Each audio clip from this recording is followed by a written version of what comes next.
अभी तक हम लोग कौन कौन सा रीजन देख लिए थे? पॉलिटिकल रीजन देख लिए, इकोनॉमिक रीजन देख लिए, सोशियो रिलीजियस रीजन देख लिए और मिलिट्री रीजन देख लिए। थोड़ा सा रिवाइज कर लेते हैं एक बार। पॉलिटिकल रीजन में देख रहे डॉक्ट्रिन ऑफ लैब्स, विलेजली का आपका सब्सिडियरी डॉक्ट्रिन ऑफ लैब्स था, डलहौजी का, विलेजली का सब्सिडरी अलायंस वगैरह, ये सब चीज़ के वजह से लोग पर एनेक्सेशन ऑफ अवध को अपने अंदर कब्जा कर लिए, पेंशन वगैरह रोक दिए, जमींदारी सिस्टम को ख़त्म कर दी कि कोई भी जमींदार ने अब हम ही है लैंडलॉर्ड, ब्रिटिश ही है लैंडलॉर्ड। तो ये सब चीज़ से कोई लोग परेशान हुए। इकोनॉमिक रीजन में देख लिए टैक्स को बढ़ा दिया गया, रेलवे को ले आए, परमानेंट सेटलमेंट, रैयतवाड़ी, महलवाड़ी वगैरह ये सब सिस्टम को इंट्रोड्यूस किया गया, लाया गया। इसके वजह से भी लोग कहीं ना कहीं परेशान हुए। लोकल आर्टिशियंस वगैरह जो थे उन लोग को दबा दिया गया, उन लोग का काम को ख़त्म कर दिया गया ताकि लोग अपना काम को बढ़ा सके और इम्पोर्ट बढ़ा सके, यहाँ से सामान को बाहर भेज दे। वहीं से तो मेन परेशानी शुरू हुआ। पहले हम लोग एक्सपोर्ट ज़्यादा करते थे, उसके बाद देखिए ना ये लोग यहीं से हर सामान को भेजने लगा और इम्पोर्ट करके हम ही लोग को बेचने लगा ज़्यादा दाम में। तो वहीं से कहीं ना कहीं कहते हैं ना कि एक बार जब पिलर टूट जाए तो बनने में दिक्कत होता है, वहीं से यही एक रीज़न से बना, ऐसा मेरा मानना है। सोशियो रिलीजियस रीजंस में देखे कि सती प्रथा को इंट्रोड्यूस कर दिए, फिर आपका इसको क्या बोलते हैं चाइल्ड मैरिज को रोक दिया गया, विडो रीमैरिज को लाया गया। ये सब चीज़ से लोग कहीं ना कहीं गुस्सा, हालांकि ये सब काम मेरे हिसाब से ठीक ही किया गया था क्योंकि ये सब एक सोशल टैबू था और सोशल टैबू को ख़त्म करने के लिए अगर साथ दे दे तो अच्छी बात है। हालांकि इन लोगों का कारण कुछ और था, ये आगे हम सोशियो रिलीजियस में बताएंगे, लेकिन अभी एक लेमैन के हिसाब से सुन लीजिए कि इन लोग का कारण कुछ और था। इन लोग क्या था कि क्लर्क को बुला के वहाँ से ब्रिटेन से क्लर्क को बुलाए और यहाँ पर इन लोग से काम करवाए, तो इन लोग को ज़्यादा पैसा देना पड़ता था। इन लोग सोचा कि अरे यार इन लोग को ये सब चीज़ सोशल जो टैबू वगैरह है ये सब चीज़ से निकालो, थोड़ा मोड़ा पढ़ाओ, काम भर पढ़ाओ और क्लर्क वगैरह बना दो और कम पैसा में इन लोग से काम कराओ। तो इन लोग का यही थिंकिंग था। ये लोग ब्रिटिशर्स अपने मतलब से सुधारना चाहते थे और अपने जो इंडियन रिफॉर्मर्स जो थे, राजा राम मोहन रॉय, केशव चंद्र सेन वगैरह जैसे लोग, ये लोग चाहते थे कि नहीं हम लोग के देश से इस तरह का सोशल टैबू को, ये जो कुनीति जो है समाज में, इसको हटाया जाए। दोनों का मोटो अलग था। ये सोशियो रिलीजियस रिफॉर्म में अच्छा से बताएंगे। मिलिट्री रीजंस में देख लिए, जिसमें कि कोई भी उन लोग को जो अपना जो धर्म से जुड़ा हुआ जो साइन होता था, कान में बाली वगैरह, ईयर रिंग, टीका, जनेऊ, जो सेक्रेट थ्रेड वगैरह जो होता था, ये सब चीज़ को हटा दिया। बोला कि नहीं, सब नहीं पहनना। मिलिट्री का कुछ नियम है जो इसके वजह से जो वहाँ के लोकल जो सिपाही थे उन लोगों के सेंटीमेंट को हट किया। फिर 5-5 एक सिपाही पे एक कमांडर हुआ करता था जो लोग पे एक नौकर की तरह काम करवाता था। सबसे बड़ा कारण एक कहीं ना कहीं लोगों में गुस्सा बन गया कि उन लोग को विदेश भेज दिया युद्ध के लिए, काम करने के लिए, और था कि विदेश अगर भेज दे किसी को तो वो उसको एक अनटच की तरह मारा जाता है कि तुम विदेश घूम के आया तुम अछूत है।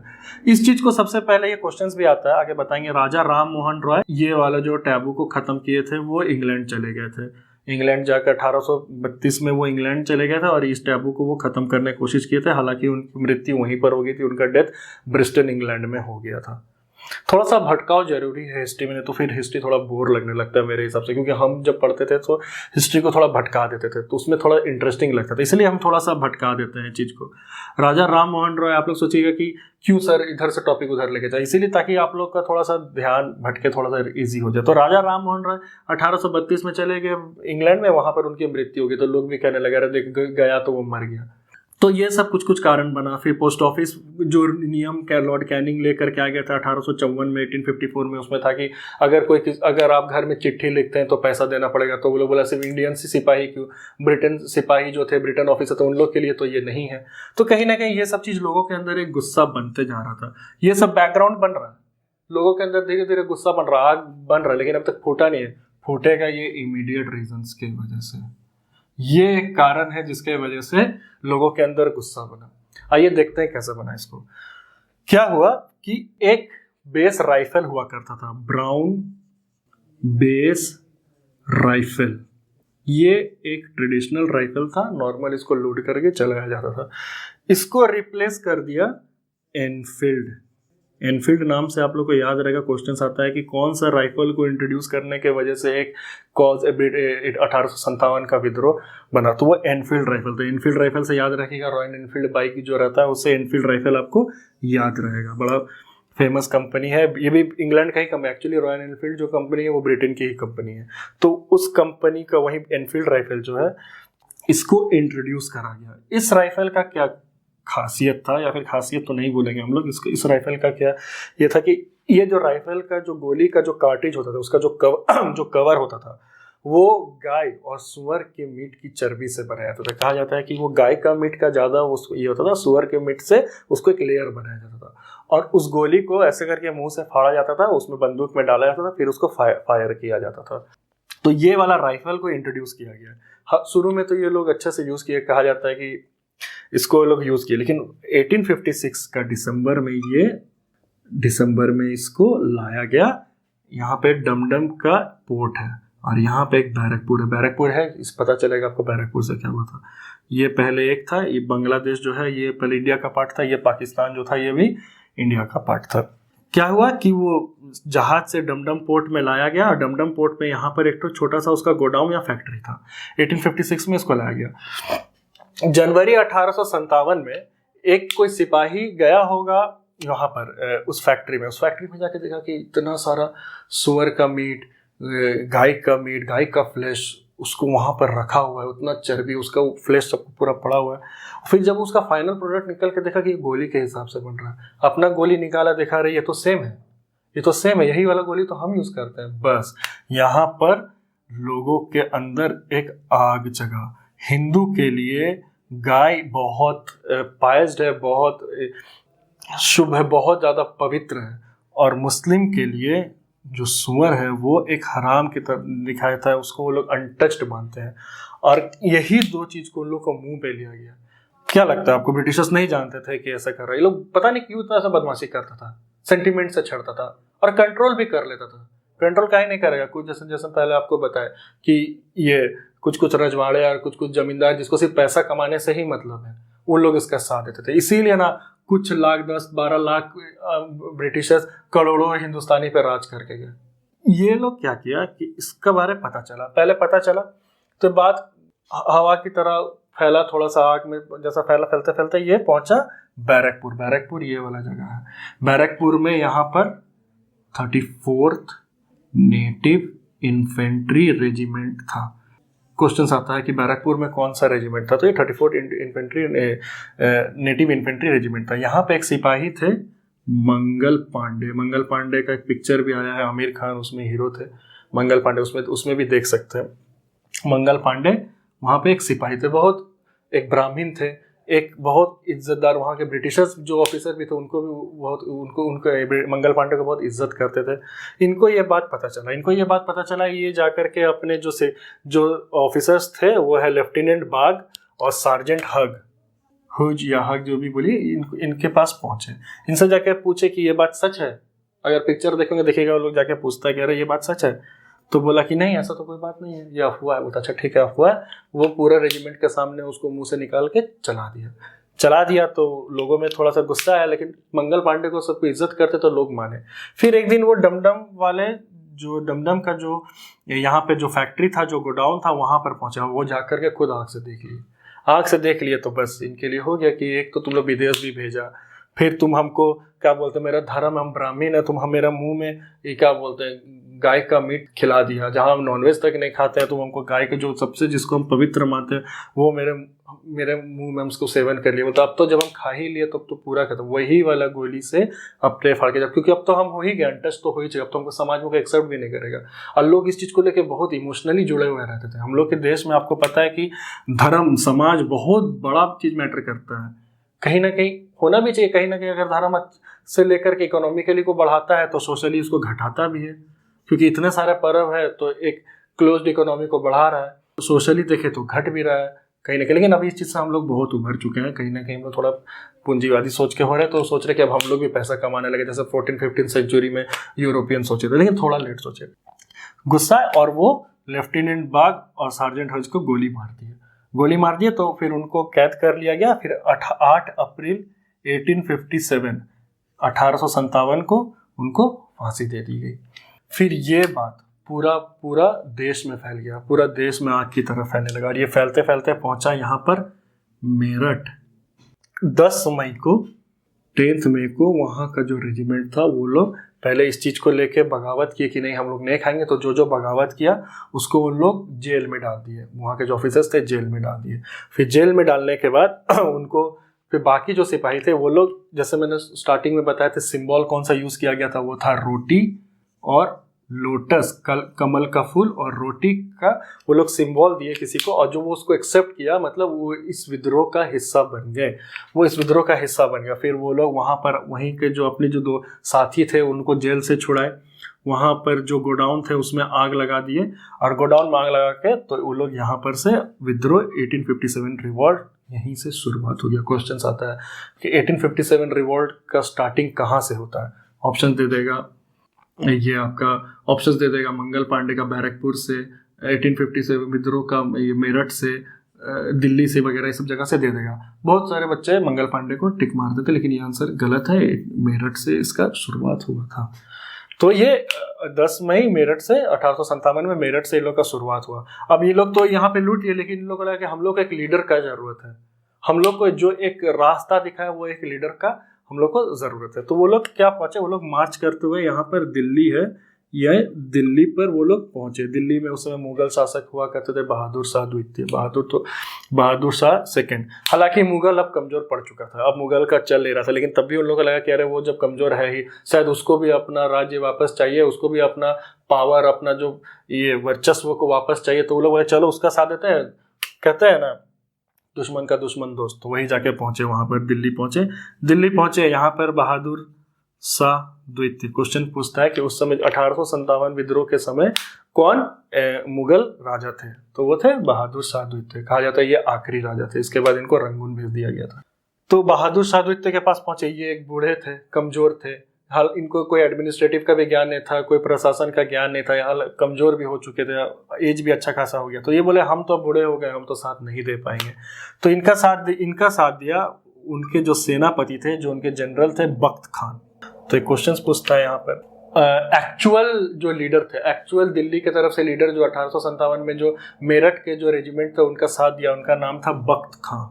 बहादुर शाह भी ऑप्शंस में डालते तो सबको लगता अच्छा राजा था, राजा को टिक मार देते, लेकिन नहीं, बख्त खान एक्चुअल थे। और वो सब पता है कि प्रशासन का इनको ज्ञान वैसा नहीं था, तो कहीं ना कहीं ये कमजोर पड़े। तो क्वेश्चन यही आता है कि फिर बख्त खान को ये ना बोले कि ठीक है हम तो नहीं कर पाएंगे, हम अब बूढ़े हो गए, हम तो तुम लोग का साथ नहीं दे पाएंगे, लेकिन मेरा जनरल अभी भी जवान है, वो मजबूत है, चलो बख्त खान के पास जाओ। बख्त खान को बुलाया, देगा साथ, बोलता हाँ हम तो दे देंगे साथ। तो फिर बख्त खान इन लोग का साथ दिया। फिर यहाँ से पूरा देश में ये फैलने लगा, देश में फैला, अवध गया, मतलब लखनऊ, यूपी, बिहार में गया, बिहार में पीर अली और कुंवर सिंह, ठीक है। और उसके बाद झांसी गया, झांसी में रानी लक्ष्मीबाई का नाम तो बच्चा वाकिफ है उनके नाम से। और भी कई छोटे जगह है, उसको हम एक जगह पे बता देंगे आपको। मतलब मेनली जहाँ से पूछता है यही सब जगह से पूछता है, ये लोग पूरे देश में यहाँ पर ये फैलने लगा। तो अभी हम लोग कौन कौन से देख लिए, इमीडिएट रीजंस भी देख लिए। रीजंस को एक बार हम लोग फिर से रिवाइज कर लेते हैं, रीजन का रिवाइज में देख लेते हैं। ये है पॉलिटिकल रीजन।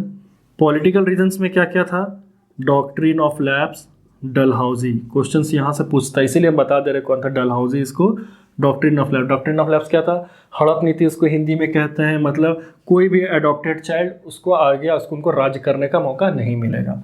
फिर दूसरा है लॉर्ड विलेस्ली का सब्सिडरी अलायंस, ये विलेस्ली के द्वारा लाया गया था। उसके बाद लाया गया था पेंशन को रोक दिया गया था, जमींदार लोग से उनका जमीन का हक छीन लिया गया था, ये सब कुछ कारण था डॉक्ट्रिन ऑफ लैप्स, सब्सिडरी। फिर अवध का एनेक्सेशन, अवध को अपने कब्जा में ले लिया था, बैड गवर्नेंस। वाजिद अली शाह को बोले कि तुम्हारा बैड गवर्नेंस के तहत कि तुम अच्छा से चला नहीं रहे हो, उनका अच्छा एडमिशन चला नहीं रहे हो उसके तहत, क्योंकि ये उनका जो बेटे थे वो खुद के बेटे तो वो अडॉप्टेड चाइल्ड नहीं थे, तो इसीलिए उनसे किसी तरह से तो लेना था। और ये अवध वाला जो क्षेत्र था, जो लखनऊ का जो क्षेत्र है, काफ़ी बड़ा एरिया में था, उतना बड़ा एरिया को अपने अंडर में लेना एक बहुत बड़ा बात है। तो ये डलहौजी, ये सब डलहौजी ही लेके आया था, ये अवध का एनेक्सेशन, ये सब डलहौजी, ये पेंशन को भी यही लोग रोक दिया था। उसके बाद इसका कारण देखते हैं, इकोनॉमिक रीजंस। हिस्ट्री को अगर पूरा पैराग्राफ में पढ़िएगा तो नींद आएगा, हमको खुद नींद आता था, हम इसलिए थोड़ा बुलेट्स पॉइंट में या फिर पॉइंट में पढ़ा देते हैं। उसमें क्या है कि याद करने में दिक्कत होता है। हिस्ट्री के बारे में कहा जाता है, ऐसे हमको ये चीज़ फील हुआ, आप जितना बार एनसीईआरटी को पढ़िएगा, वो जादुई किताब है। एनसीईआरटी को आप एक बार पढ़िएगा आपको कुछ मिलेगा, एक बार में तो थोड़ा सा बोर लगता है, 2 बार 3 बार, जितना बार आप पढ़िएगा आपको उसमें नया कुछ मिलेगा। आप नहीं यकीन होता तो आप एक बार उसको पढ़ के देखिए, अब जितना बार पढ़िएगा आपको उसमें नया दिखेगा। हम ये चीज़ एक्सपीरियंस किए हैं एनसीईआरटी, इसीलिए उसको जादुई किताब कहा जाता है। इकोनॉमिक रीजंस में क्या था, टैक्स को बढ़ा दिया गया, ठीक है। परमानेंट सेटलमेंट, रैयतवाड़ी, महलवाड़ी, ये सब सिस्टम को इंट्रोड्यूस किया गया। परमानेंट सेटलमेंट कौन इंट्रोड्यूस किया था, तो उनका नाम था कॉर्नवालिस, 1793 में ये लाया गया। जो भी लोकल आर्टिशियंस वगैरह थे उनका काम को रोक दिया, बोले कि तुम लोग काम बंद करो, अब तुम ये सब चीज़ हम लोग देख लेंगे। ये सब काम क्यों बंद किया, क्योंकि इन लोग ज़्यादा टैलेंटेड थे, ज़्यादा इन लोग में गुण था, ये लोग उनसे अच्छा प्रोडक्ट बनाते थे। बोला कि नहीं, यहाँ से वो लोग रॉ मटेरियल लिया, इंग्लैंड भेजा, वहाँ पे फाइनल गुड तैयार किया, वापस इंडिया में लाया, महंगा दाम में बेचा। एक ये कारण था। रेलवे लेकर के आ गया। रेलवे में क्या था भाई कि रेल बोलता कि हम तो रेलवे लाया, अच्छा चीज़, हालांकि ठीक है रेलवे लाया, लेकिन अपने ही लिए लाया था। अभी थोड़ा थोड़ा हिस्ट्री को बदल रहा है, जैसे एनसीईआरटी वगैरह को नया नया फॉर्म में इसमें लाया जा रहा है ना पब्लिकेशन में, उसमें देखा जा रहा है कि थोड़ा मोड़ा ब्रिटिशर्स का तारीफ भी कर रहा है। आप जैसे पढ़िएगा वो पूरा पूरी आपके ऊपर है, आपका आइडिया, हम अपना आइडियोलॉजी किसी पे नहीं थोपेंगे, सबका अपना आइडियोलॉजी होना चाहिए। अगर अभी के जैसे थोड़ा गवर्नमेंट मान कह सकते हैं कि जैसे ब्रिटिश के साथ, इंग्लैंड के साथ अगर इंडिया का गवर्नमेंट का अच्छा संबंध हो रहा है तो उसका तारीफ करना है, क्योंकि उसके साथ हमको बिजनेस करना है। हाँ, इसीलिए कहा जाता है कि मतलब ब्रिटिशर्स के साथ अभी कह रहे हैं कि ब्रिटेन के साथ अगर अच्छा संबंध बना, यूरोपियन यूनियन के साथ, तो चलो थोड़ा तारीफ कर देते उन लोग, अच्छा ठीक है भाई, तुम लोग डेवलपमेंट के लिए रेलवे तो दिया हम लोग को, ठीक है। तो थोड़ा मोड़ा जैसे शुरू में था कि अच्छा समझ है, तो खूब लोग ब्रिटिशर्स को बुराई कर रहे थे कि वो लोग ऐसा किया, ड्रेन ऑफ वेल्थ लेकर गया, ड्रेन ऑफ वेल्थ तो किया ही था। तो पॉलिटिक्स मतलब जो गवर्नमेंट है उसके हिसाब से थोड़ा थोड़ा सोच बदलता है। अभी भी यूक्रेन और रशिया का युद्ध में इंडिया का स्टैंड कुछ और है, कल होकर कुछ और हो सकता है, तो ये रिलेशन का कोई अपना ठीक ठिकाना नहीं है। तो इसीलिए कभी कभी अभी देखिएगा कि थोड़ा सा तारीफ भी कर देता है लोगों का कि नहीं आप लोग दिए तो अच्छा भी किया, आप लोग आए रहे, ठीक है, परेशान तो किया, लेकिन कुछ कुछ दे के भी तो गए। ये सोच है सब। जैसे आप किताब पढ़िएगा, आप अपना सोच डेवलप कीजिए। ये तो फैक्ट्स है, हम अपना भी सोच बता दे रहे, लेकिन आपको भी अपना फैक्ट सोच डेवलप करना होगा। ये मेंस राइटिंग में बहुत काम आता है, क्योंकि मेंस राइटिंग में आपको लिखना, वहाँ पे आपको परफॉर्म करना है। इकोनॉमिक रीजंस तक देख लिए। सोशियो रिलीजियस रीजंस में क्या था, उन लोग का जो भी तिलक वो सब बंद कर दिया गया था, बाहर भेज दिया गया था सिपाही लोगों की, जाओ जाके वहाँ लड़ो, जिसको अनटच माना जाता था। अब देखते हैं हम लोग सोशियो रिलीजियस। इसको सोशियो रिलीजियस में क्या हुआ, सती को बैन कर दिया गया, फिर विडो रीमैरिज को लाया गया, चाइल्ड मैरिज को रोक दिया गया, ये सब चीज़ को वो लोग रोक दिया था। तो इसके वजह से हालांकि हमको लगता है ये सब चीज़ करना ज़रूरी था, क्योंकि ये सब एक सोशल टैबू है, एक समाज में कहीं ना कुनीति है, इसको रोकना ज़रूरी था। हालांकि लेकिन उस समय लोग इससे सेंटिमेंट से जुड़े हुए थे, इसके वजह से लोग थोड़ा गुस्सा हुए। मिलिट्री रीजन्स में देखेंगे, उन लोग का तिलक वगैरह को लगाने से रोक दिया गया, फिर उन लोग का भत्ता नहीं बढ़ाया गया। भत्ता ज़्यादा सिंध और अफगानिस्तान के क्षेत्र में होता था, उसको रोक दिया गया। क्वेश्चन आता है कि भत्ता कहाँ के लिए था, भत्ता को जो था वो भत्ता जो होता है वो किस जगह पे इंट्रोड्यूस किया था, किस जगह के लिए वो था, तो पूरा एक दे देता। बंगाल हो गया, फिर आपका सेंट्रल प्रोविंस हो गया, अफगानिस्तान सिंध और पंजाब वाला क्षेत्र, तो अफगानिस्तान पंजाब सिंध वाला प्रोविंस में वो जगह होता था। ये हो गया मिलिट्री रीजन। उसके बाद एक इमीडिएट रीजन था। इमीडिएट रीजन में देखें कि वो लोग ये ब्राउन बेस राइफल को हटा करके वो लोग एनफील्ड राइफल को इंट्रोड्यूस किए। एनफील्ड राइफल में आपका ग्रीस्ट को हटा करके, जिसमें का गाय और सुअर की चर्बी से बनी हुई रहती थी, उसको मुंह से हटा के चलाना पड़ता, उसके वजह से लोगों में एक आक्रोश हुआ। ये बात सच है कि वो एक कारण था, फॉरेन राइटर्स कहते तो हैं कि वो एक कारण था, लेकिन सिर्फ वही एक कारण नहीं था। वो कहते हैं कि सिर्फ वही कारण था, हम कहते नहीं सिर्फ वही कारण था। हाँ, वो एक लोगों में आग लाया, गुस्सा पैदा किया, कह रहे अब तो तुम लोग एक हद पार कर दिया, गाय तक खिला दिया, सुअर खिला दिया। इसी की वजह से बोले ना इन लोग का हटाना जरूरी नहीं था, अभी लोग कुछ भी कर सकता है। इसके वजह से ये लोग अब सब ये बात पूरा देश में फैला, बोला कि ओके नहीं, अब हम लोग को एक होकर लड़ना होगा, एक कॉमन एनिमी। तो कहीं ना कहीं एक यहाँ से लोग मेंस में हम लोग लिखते थे कि एक कॉमन एनिमी का लोग समझ गए कि यही मेरा दुश्मन है।